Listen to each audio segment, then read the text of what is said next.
Howard Roy Buxton, a Vermont native, enlisted in 1950 in the U.S. Army as a private E2, and over the next 36 years rose through the ranks to serve as Assistant Adjutant General for the state of Vermont's National Guard, and retired as a Brigadier General in 1986. He was born in Plainfield, Vermont in 1931. Soon thereafter, they moved to Burlington, and the outings started, and including things like skiing the Teardrop Trail on the backside of Mansfield. Howard Buxton's love for the outdoors and his military training came together in 1973 when Fort Richardson was dismantled in Alaska, and he was tasked to go up and see if its biathlon program might be transferred to Vermont's Ethan Allen firing range under the direction of the Vermont National Guard. You talked about vision of that concept to bring female biathletes into the program. I think the introduction to female biathletes was one of his visions.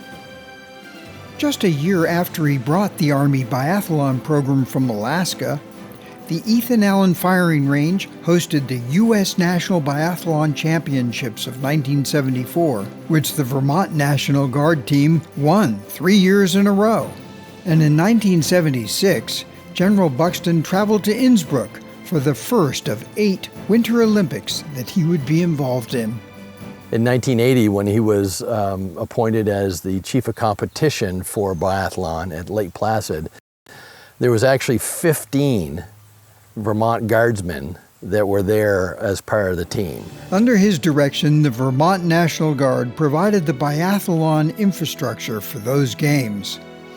At the same time, Howard Buxton was working to separate biathlon from the governance of the summer-dominant Pentathlon Sports Association and create its own governing body, the U.S. Biathlon Association. He made a rather strong plea. Some might even call it the coup, if you will, to get enough delegates, and then they were able to hold a vote. They made their own organization. They became funded by the USOC, and then it was off to the races. General Buxton was elected the first president of this U.S. Biathlon Association. Throughout the 1980s, he served as the U.S. Biathlon's representative to the IOC and worked to free international biathlon competition, which also was constrained under an International Pentathlon Association. So Howard helped break it free and stand alone as the International Biathlon Union, the IBU. And then Nagano, Japan, he played an organizational role. Salt Lake as well, yeah.